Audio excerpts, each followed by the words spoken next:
Everyone, it's me, Patchdam Bogat. I'm here making this video to help individuals to see just how much I love my dog. This is Ethan.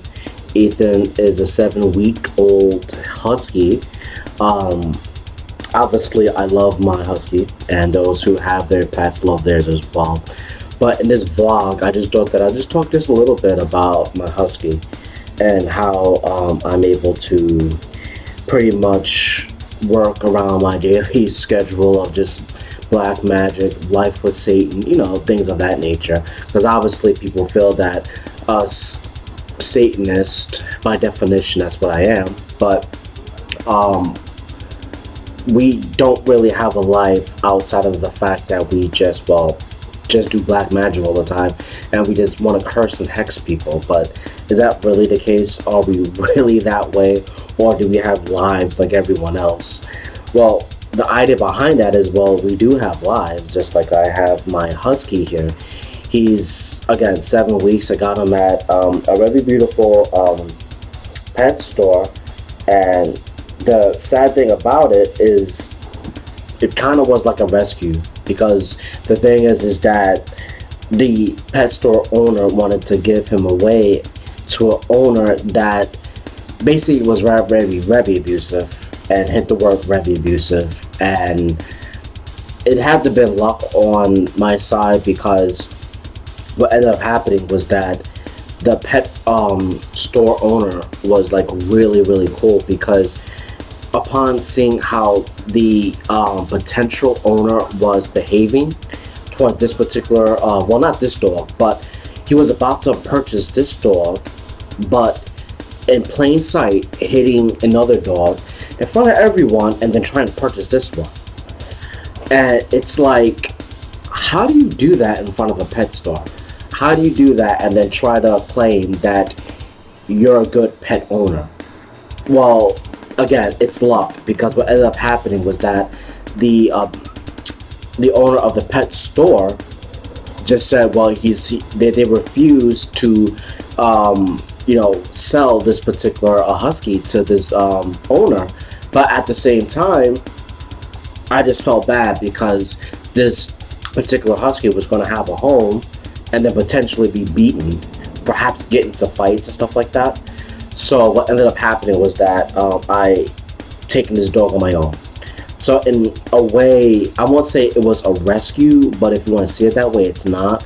It's more like I stopped the potentiality of it being sent to a particular owner that could do more harm than good. And then what ended up happening was that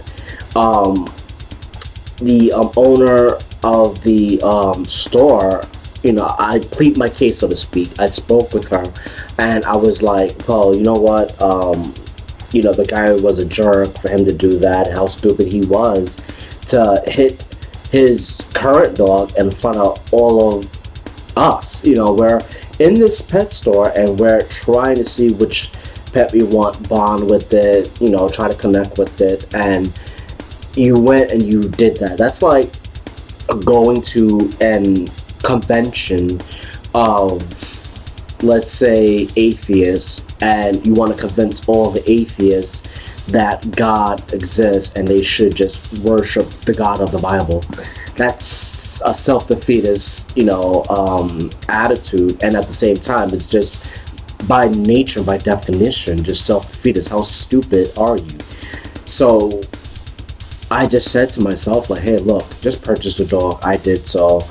And, the previous guy just, he walked away with his dog, hitting his pit bull. And you could tell it was so sad, because the pit bull had its tail beneath its leg the whole entire time. And that, to me, as someone who loves animals, basically, you don't do that. That just tells me who and what you are as an individual and how you treat your pit bull. It's like pets are family to us, just like how I see Satan and the demonic. They're family. They're so happily, I guess, invested in how I'm able to just converse with them. I'm able to interact with them It's like it has to be a loving environment in order for you to have any sort of friendship, with anyone, any potential new member of your family, and even with these dark divine beings. It's like they are members of your family, and it's how you treat them. You understand? And if people don't understand that, then it's like there's nothing much for me to say, because it's a sad thing that people tend to look at their pets as if they're just playthings, or they should be put in these tournaments to fight and to get the money. And it's like that's something I don't approve of. But I really do love my husky. His name is Ethan, once again, and it's a good thing he's with me, or if not me, potentially someone else who is an animal lover and that could treat this particular dog, very, I guess, hospitable, loving, a part of the family, as opposed to, let's say, that, potential dog owner that I described just earlier on in this video. But for those who don't know about myself and about my channel, I would say welcome. This is a channel for all those who love spirituality, those who love a darker path, but yet we're open-minded enough to say that there are light angels as far as dark angels. And so we look at the God of the Bible, and it's not so much that we want to talk shit about the God of the Bible, but it's more like, if you look at how things are throughout the centuries, it's not good that people want to, let's say, look at Satan and his associates, the demons, and then just demonize them, because these deities were very, very beautiful, in ancient times. We talk about Baal, we talk about like Astaroth. These were very, very top, and I mean top ranking individuals, and they've just been maligned, just been spoken about in such a way where they were just, especially now, as if they were nothing. Especially when Judaism came on the scene full force. And of course, we could date that back in the Silver Age, and that's when the Jews were basically captive by the Babylonians, and then sent out of Babylon to reclaim their city in Jerusalem. That's when all this, I guess, the BS really did start, because around, let's say, prior to the Silver Age, we get into the Bronze Age, where in that particular era, the Jews at that time did not see Yahweh as the omnipotent, all-powerful, all-knowing super god, if you will. It was El.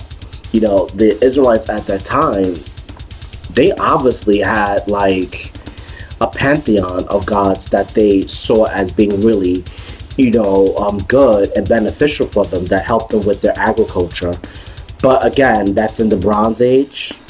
But up until it went into the Silver Age, that's when things got convoluted, and out of nowhere, Yahweh is now this all-powerful being. So in other words, being popularized today as well as back then, we could see why the three Abrahamic religions are just so powerful now. Now, why am I bringing that up? Well, I'm bringing it up in the introduction of my particular friend here, that's Ethan, is that to keep this channel spiritual, and even though it's an introduction of my dog, my family member here, I still want to take time to share information. I'm pretty sure those who are watching the video, if you're looking forward to learn something, I just want to drop a little bit of what I've learned along the time that I basically just been away from YouTube for this little while because I'm spending time with Ethan so that I could train him. That's the potty train and all the other stuff because it's very complicated, sometimes convoluted when it comes to training a dog, even though um, anyone who has any sort of new member, either it be a human child or a puppy, it takes time for them to basically um, just get used to your lifestyle because it's their new lifestyle. So they need to, just integrate within it. But for those who are looking forward to learn something, even though this is a vlog, I just felt that I should just at least mention something about our beautiful Dark Divine and where they come from. Because upon learning about that information, I have to tell you that's something that's relatively new for me, and it's something that's rather shocking because if you think about it, if Yahweh is popularized as being the omnipotent God now, and he never was in the Bronze Age, he was just like, for example, upon doing research, and I'm gonna make a video about this. It's called the Moabite Stone. If you basically do some research on it right now as you watch this video about the Moabite Stone, it's gonna help you to appreciate that Yahweh was always exclusive when it comes to the Jews. Many cultures within the Mediterranean or the Mesopotamian, I think it's the Mesopotamian. I'm sorry, sometimes I'm trying to, I get confused with the word Mediterranean and Mesopotamia, but along that region in Mesopotamia, there's been many cultures that worship Yahweh. But that's the point. Within the Bronze Age, when you think about how Yahweh was not just exclusive to the Jews at that time, and everyone pretty much adored him, it kind of really makes you look at these three major religions, the Bible, and an eyebrow goes up, and you're like, well, okay, so if he wasn't exclusive to just the Jews, I mean, that means that what you're being taught now is pretty much far from the truth. It's something that you have to look at and you have to go, well, it's not that this one video changes your mind completely and poof, there you go, you are a Satanist or whatever have you. But it does give food for thought, and it makes you think that, well, today's divine being, this omniscient God, Yahweh, was only popularized because if you think about where his authority and power came from, in the Canaanite religion, Yahweh was just a lesser god. He was a subordinate to El. Hell, in the Bible, when you see the word El in the Bible, it is actually interchangeable with the word Yahweh. And that's awkward because it's like, if you're like myself, who's a thinker, and you go to you go to unbiased websites that are not Christian, that's not satanic, just to be safe, you could get a unbiased response from scholars who look at the information and go, hey, Yahweh is not who he says he is, or not what the Jews say he is. And that's a good thing, because you're going to get not the Satanist point of view, or the Catholic or Christian point of view, or even the Islamic or Judaism rather, a point of view, but you're going to get the point of view of scholars who look at it for what it is. So it's closer to the truth and facts, as opposed to making this video and be like, oh, well, Satan forever, and just be a Satanist. Well, of course a Satanist is going to say that, or a Catholic or a Muslim is going to say that, and Allah this, Allah that. Alright, cool, but it's cool for them because that's what they are. But it helps me to appreciate that along with this channel, I try to be unbiased, even though as by definition anyway, as a Satanist, like my t-shirt, it's like I love what I do.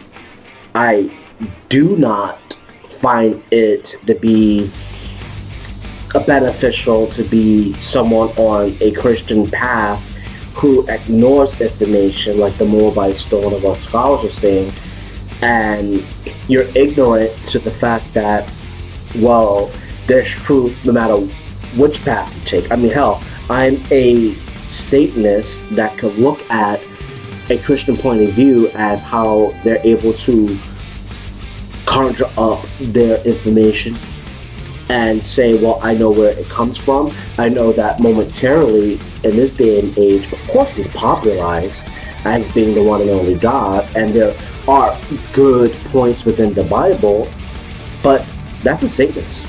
That's me. That's me looking at, by definition, if you will, traditionally, the enemy and going, well, there's good no matter where you're at. So if I'm willing to consider what the other side is saying and what they're trying to produce, then it's one of those things where all I could say to those who are watching is try to look up information about what I just mentioned about the Moabite stone, and it will help you to appreciate that Yahweh and his Yahshua, which was a thing in the Bronze Age with the Jews or the Israelites at that time, before they made Yahweh their national god. He was an individual, like most pagan religions and cultures around him, that they condemned so much, but they were doing the same thing. You get what I'm trying to say? It's like one side is pointing the fingers at the other and saying, well, they're evil, they're bad. But the whole entire time that you've been condemning them, that side that's pointing the fingers has been doing the same exact thing. So if Yahweh originally had a wife and they got into sex orgies, and they got into most of the stuff that the pagan cultures were doing around them, it helps you to appreciate that once you do research and you see it for what it is, it's something that you have to pay attention to, because if you don't pay attention to it, you're going to end up being one of those individuals who just worships just unknowingly. And hell, because I'm feeling generous, I'll quote not so much the Bible, because I don't know the chapter and verse, even though technically I am quoting the Bible. It's like even the Nazarene, Jesus was like, he spoke to the Samaritan woman about how she worships what she does not know, because the Samaritan religion was all about the 5 first books of, let's say, what we know the Bible to be as today, but they didn't know like a lot of what Jesus knew at that time when it came to Jewish law, because they only worshiped and followed a portion of it. That's the Samaritan religion, or Sumerian religion. I know I'm saying Samaritan, but Sumerian religion. And he had to basically correct her, And my point in quoting that scripture is not just saying that I'm very open-minded and I'm able to see truths and points in all walks of life, but it helps me to see that if you're an individual like myself, you're able to see that, for one, when it comes to the Bible, though I don't follow the Bible, I find it just to be allegory. There's lessons in it, but it's not to be taken literal. That's one of those instances where you can look at it and you're like, well, I can see where this Nazarene is coming from, and he's helping his audience to understand that on the opposite side of him, being a person who is not so much as a founder of Christianity, but it's more so St. Paul, even though Jesus had a lot to do with the opposites about him, but he was able to look at the opposite end of the spectrum, that Samaritan woman, and say, hey, look, this is what you're not doing, and this is what you should be doing. And she was able to at least develop from that point on. And that's where I'm coming from as well. It's like all paths, no matter where you're at, either it be Catholic, it be Muslim, Shinto religion,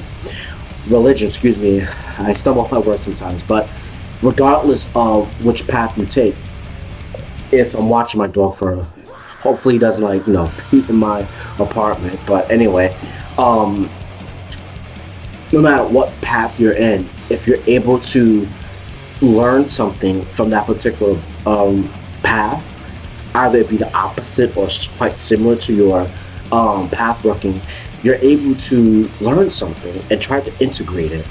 It's like what I'm doing right now. I'm learning a lot about Philema, Aleister Crowley, and how that magic system came into play, the history, and I find that to be really good. And that's the other video that I don't mind, um, just making one day. But this one was just a vlog about my dog, Ethan, and I just hope that as I try to keep it spiritual, try to teach at the same time, as far as giving you a bit of an update of what's going on in my life. Yeah, I purchased Ethan and I love him a lot, and I'm able to show you guys, and hopefully, you're going to love him as well. Because as I make my videos, these rituals, whatever have you, in most of these videos, he will be present so that you guys could see him and you could fall in love with him as much as I have. So with that said and done, guys, I love you all. Please subscribe. Click that bell icon so that you can see my most up-to-date videos, and then smash that like button. I love you all. Thank you for listening, and welcome to my channel. I love all of you. Have a good one, and see you soon.